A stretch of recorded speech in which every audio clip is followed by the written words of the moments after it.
یہ ایک واقعہ گزرا ہے.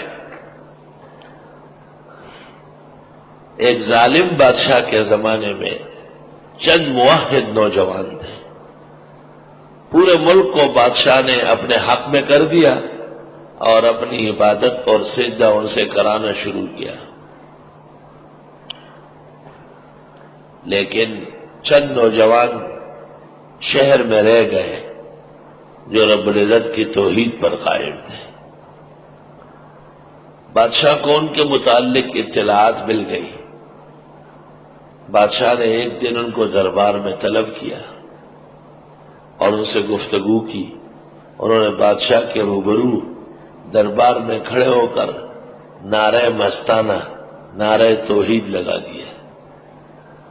بادشاہ کو کچھ ان کی جوانی پر اور کچھ عمائد سلطنت کی اولاد ہونے کی وجہ سے رحم آیا اور ان کو کچھ مہلت دی. اس مہلت کے دوران انہوں نے سوچا کہ شہر میں تو کوئی بچنے کا راستہ نہیں، پورے شہر میں ہمارے سر چھپانے کی جگہ نہیں اور بادشاہ لازماً ہمیں تنگ کرے گا. بہتر ہے کہ ہم کسی پہاڑ اور غار کا راستہ اختیار کر لیں. پہاڑوں میں غار تھا جو باہر سے چھوٹا تھا اور اندر سے کھلا تھا. وہاں جا کے یہ لوگ بیٹھ گئے اور حق سبحانہ و تعالی نے ان پر نیند مسلط کی. 309 سال بعد یہ نیند سے اٹھے. اس وقت ظالم بادشاہ کی بادشاہت ختم ہو گئی تھی. رحمدل موحد بادشاہ بیدروس پر سر اقتدار آیا تھا. انہوں نے اٹھ کر کے اپنے میں سے ایک کو کہا کہ ذرا بازار سے کھانا لے آئے. بس یہ فرق ہے دنیا و آخرت میں. آخرت کے سوئے ہوئے کو وہاں کی نعمتیں ملے گی اور دنیا کے سوئے ہوئے کو یہاں کی نعمتوں کی حاجت ہوگی. بازار ایک شخص بھیجا اور وہاں جب اس نے سکہ کھولا تو دکاندار نے شور مچایا کہ اس کو کوئی قدیم دقیانوس کے زمانے کا خزانہ مل گیا ہے.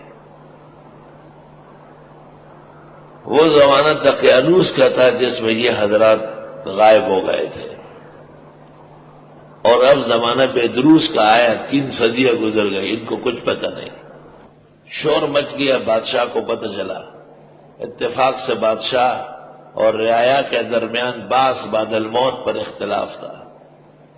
ان کے اتنی دیر کے بعد آ کر کے پیش ہونا بادشاہ کے اس موقف کی تائید بنی کہ اللہ مرنے کے بعد دوبارہ زندگی عطا کرے گا.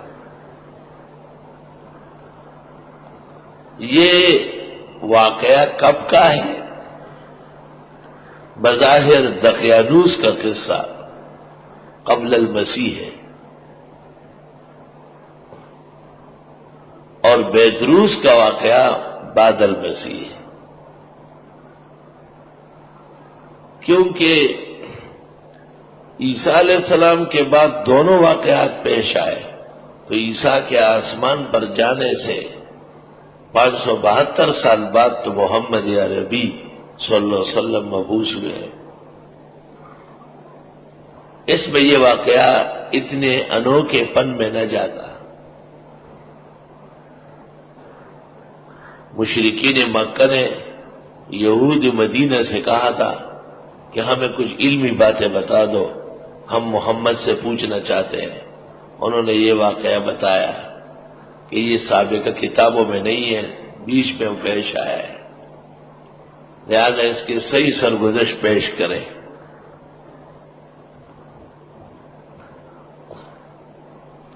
یہ کہف جس میں یہ حضرات چھپ گئے تھے کہاں ہے؟ دنیا کے مختلف ملکوں میں غار پائے گئے ہیں.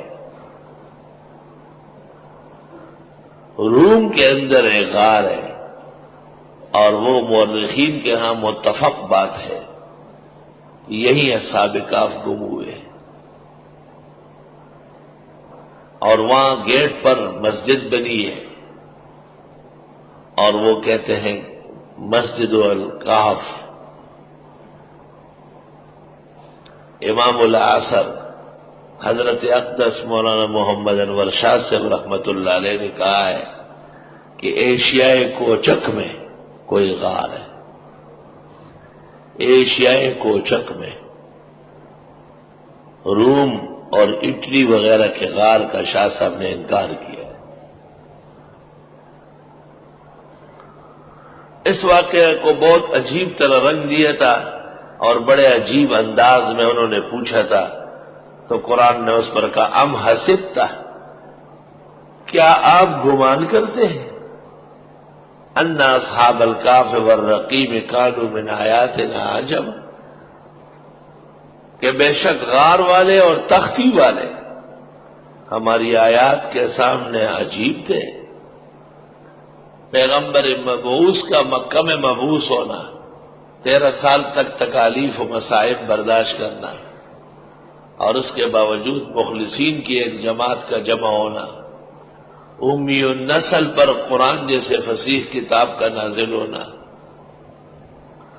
تن و تنہا بما ابی بکر کے سفر ہجرت کرنا، اور پورے غار میں اور راستے میں مشرکین کا آپ کے پکڑنے سے عاجز آنا، آپ کا بآرام و راحت غار ثور سے نکل کر مدینہ پہنچنا، چند دن قباء میں قیام کر کے وارد مدینہ ہونا، اور مدینہ منورہ کا مرکز اسلام بننا، اور مٹھی بھر صحابہ کو بڑے بڑے لشکر کفار کے مقابلے میں تمام غزوات میں فتح کرنا، یہ اللہ کی قدرت کی ایسی بے رنگیاں ہیں کہ اس کے سامنے کہف کا قصہ بہت قلیل نوعیت کا قصہ ہے، اس سے بڑھ کر عجائب موجود ہے۔ کہف غار کو کہتے ہیں، یہ لوگ غار میں جا چکے ہیں، اور رقیم بمانے مرقوم کے ہیں۔ دقیانوس نے ان کے نام تختی پر لکھ دیے، ایک غار کے منہ پہ لگایا اور ایک خزانے میں رکھا، تو میں نے ترجمہ کیا اور بے شک غار والے اور تختی والے۔ امام بخاری کا خیال یہ ہے کہ قرآن کریم میں اصحاب الرقیم کا تذکرہ ہے، اور امام بخاری الجامع الصحیح میں اصحاب الغار ان 3 آدمیوں کو کہتے ہیں جو بارش سے بچنے کے لیے ایک پہاڑ کے غار میں چلے گئے اور چٹان ان کے اوپر گر گیا، اور ہر ایک نے اپنے عمل کے وسیلے سے دعا مانگی، اور وہ چٹان سرکتا گیا یہاں تک کہ وہ باہر آ گیا۔